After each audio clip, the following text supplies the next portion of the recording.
After the U.S. airstrike on Iran began, Iranian girls bravely took to the streets, removing their headscarves and publicly burning images of Iran's dictator Khamenei.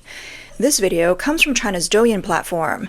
The vlogger uploaded it even before major media outlets reported it or any related video surfaced.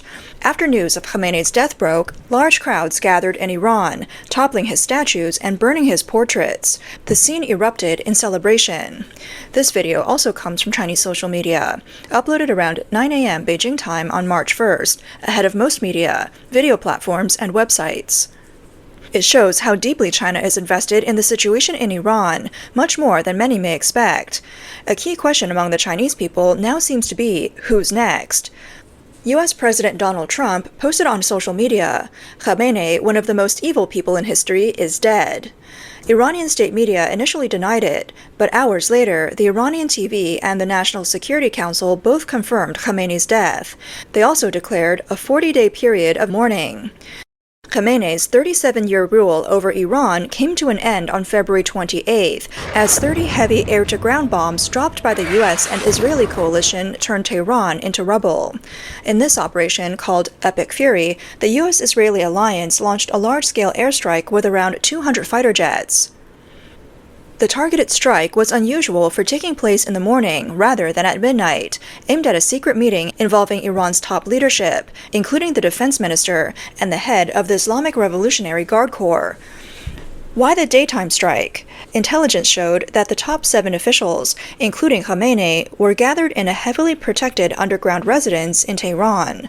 Israeli jets dropped 30 precision bombs on the building, ensuring that all the targets within that area were eliminated. According to Israel's Channel 12, a photo of Khamenei's body was quickly sent to President Trump and Israeli Prime Minister Netanyahu, who personally reviewed the results of the operation. This means that Iran's entire military and security decision-making apparatus was wiped out in just minutes. The shocking military impact left many global military observers in awe. Iran, known for its dominance in the Gulf region, had an extensive security setup, with Khamenei's extreme fear of death leading to tight security.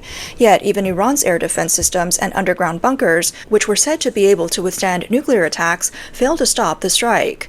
The U.S. claimed this success was due to their sophisticated tracking systems and Israel's long-standing intelligence penetration. On Chinese social media, the news of Khamenei's decapitation quickly spread, with many posts asking, after Maduro and Khamenei, who's next? However, these posts were quickly deleted and censored, with official Chinese media and independent media outlets starting to flex their muscles. Most of the hosts on official channels reported with solemn faces, using headlines like "Khamenei assassinated" and "Iran's supreme leader has passed away." Some media with official backgrounds and the so-called 50-cent army channels often use headlines like "Khamenei is dead, but the chaos in the Middle East has just begun," or "Khamenei is dead, America's real troubles are just starting." The general response from netizens was, "He's dead, so what's the play now?" Some even sarcastically commented, "He had unique insights, and that's why he's dead." Others said, "The current tactics are so civilized, they deserve to be promoted widely." More netizens left comments. The only standard for evaluating a leader is whether they treat the people well, whether they promote democracy, freedom, and civilization. Now women can stop wearing the black cloth. Why should this so-called religion still exist? Targeted elimination is amazing. It's quick and precise. No harm to the civilians. This is the most civilized war. The fake religious regime will end. Long live justice. Some 50-cent army members provocatively asked, "Who represents justice?" A netizen responded, "Whoever serves the people, that's justice." One netizen mocked official media, saying, as of 7 p.m. on March 1st, 2026, according to reports from Xinhua News Agency and Iran's official Mehr News Agency, Iran's supreme leader Khamenei is still alive. Iranian state media has not released any announcement of his death or a national mourning period.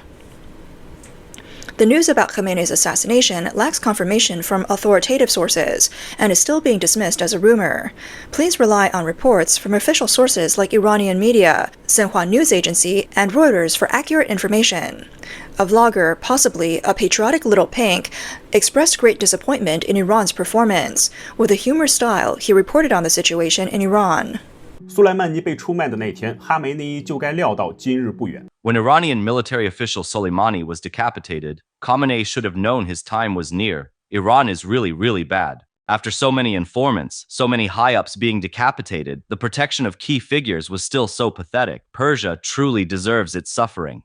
Just one day into the war, Khamenei is gone. Now, Iran faces the death of an 87-year-old cleric, along with 40 senior Iranian officials, including the defense minister, killed in the attack. Iran is facing the most severe power vacuum since the 1979 Islamic Revolution. A global game has already begun. Less than 3 hours after news of Khamenei's death broke from Israel and the US, Iranian media went into mourning. This astonishing news also proves that Trump has some serious military chops. Since entering office, he's managed to decapitate the leaders of both Venezuela and Iran within 24 hours of the start of hostilities, and one of them was even captured alive. The tactics are similar. Clear objectives, accurate intelligence, sudden action, maximum pressure, followed by priority decapitation.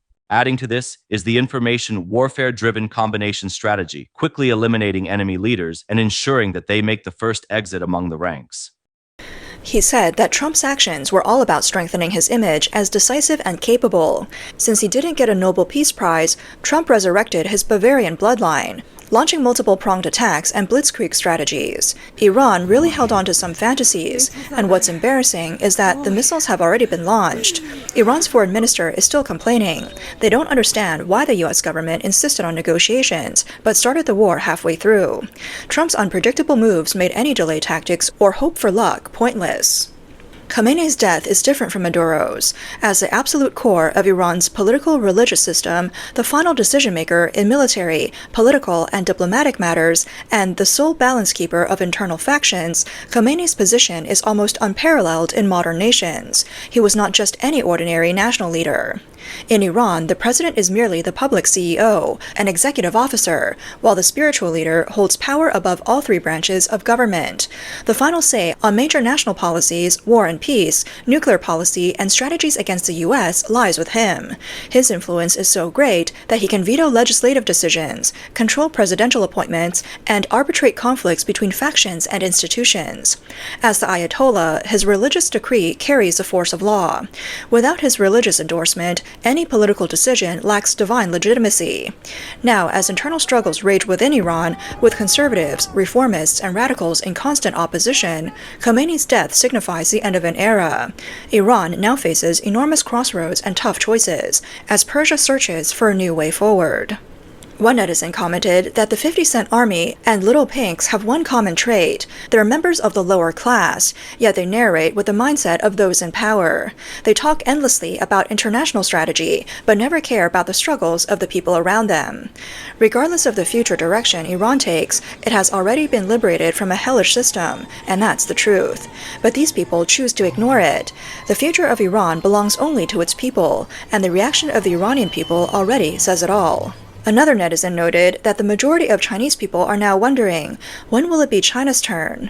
But due to the strict censorship on social media platforms, these discussions can't take place openly. People can only exchange coded messages. However, everyone feels incredibly encouraged by what happened in Iran, knowing that the next event is not far off. A senior commentator on X named Xiang Yang said that after seeing the shocking footage of the airstrike on Iran, it becomes easier to understand how Khamenei's death occurred. It's no wonder that many Chinese netizens on Weibo are calling on the CCP to intervene and save Iran, because they know that if Iran falls, the next target will be the CCP. Iran has been Xi Jinping's bulletproof vest, and now that vest has been stripped away.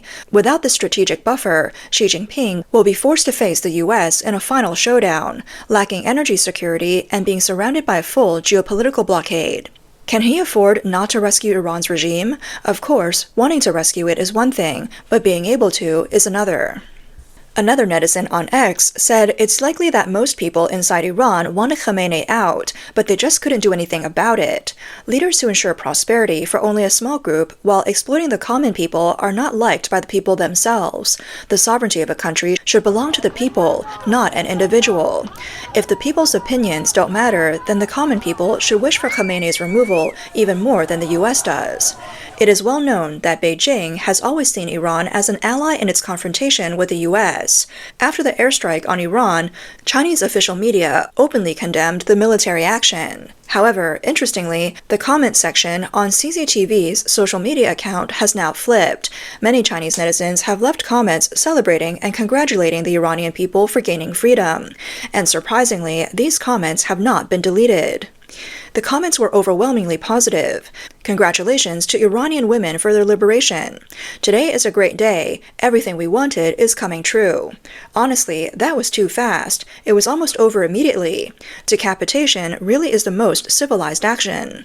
The Americans are authoritative in this field, and their intelligence and methods are too powerful.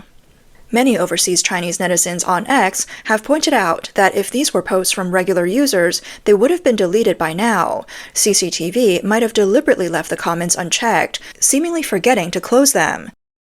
It's on purpose, trust me. Many in the system are also furious. Do you think they're fools? Whoever was in charge of posting the video has some guts. How dare they let the people speak the truth? They won't need to come to work tomorrow.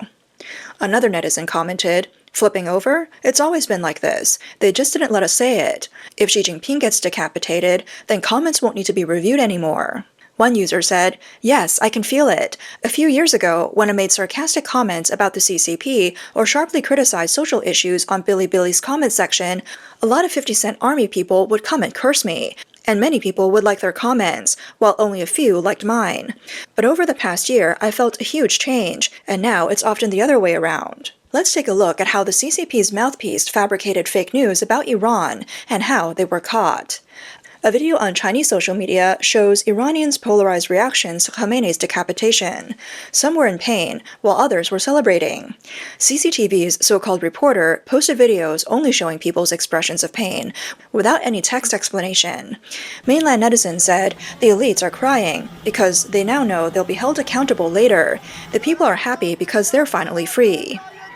CCTV's reporter in Iran claimed that the U.S. airstrikes caused panic among the Iranian people. However, netizens quickly discovered that in reality, Iranians were happily dancing in the streets.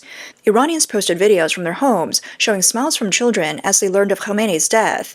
In contrast, CCTV and other state-affiliated media videos showed no smiles from the Iranian people.